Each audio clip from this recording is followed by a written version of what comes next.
জনগণের রাজনৈতিক ক্ষমতায়নের অন্যতম পূর্ব শর্ত হচ্ছে স্বাধীনভাবে প্রতিটি নাগরিকের স্বাধীনভাবে ভোট প্রয়োগের নিশ্চয়তা বিধান।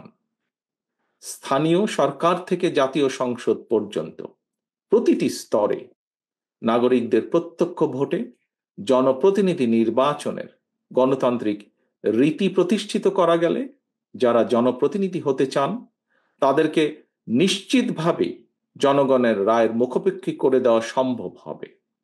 এই প্রক্রিয়ায় নাগরিকদের রাজনৈতিক ক্ষমতায়ন নিশ্চিত হতে থাকবে।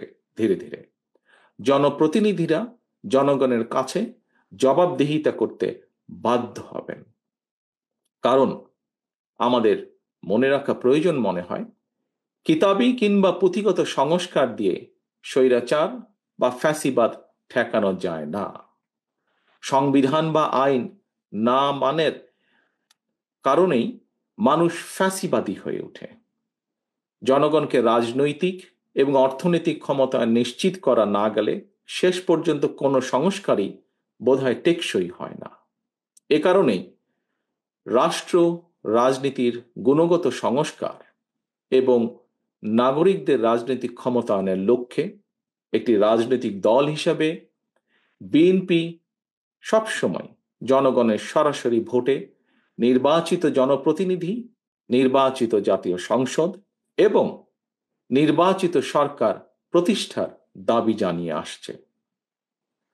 প্রিয় সহকর্মীবৃন্দ, রাজনৈতিক দল নির্বাচনের দাবি জানাবে, এটি স্বাভাবিক গণতান্ত্রিক রীতি।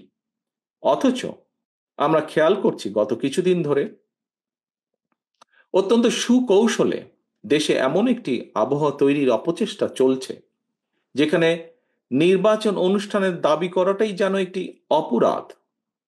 জাতীয় নির্বাচন অনুষ্ঠান নিয়ে অবজ্ঞা সূচক বক্তব্য মন্তব্য কিন্তু পলাতক স্বৈরাচারকেই আনন্দ দেয়। অপরপক্ষে এটি গণতান্ত্রিকামী জনগণের জন্য কিন্তু অপমানজনক। রাষ্ট্র রাজনীতি মেরামতের জন্য সংস্কারের কর্মযজ্ঞ চলছে। তবে চলমান সংস্কার যদি রাজনৈতিক দলগুলোর নির্বাচন অনুষ্ঠানের দাবিকে অবজ্ঞা করতে হয়, প্রলুব্ধ করে, তাহলে সংস্কারের তাৎপর্যটা কি? এটি বহু মানুষের প্রশ্ন আজ।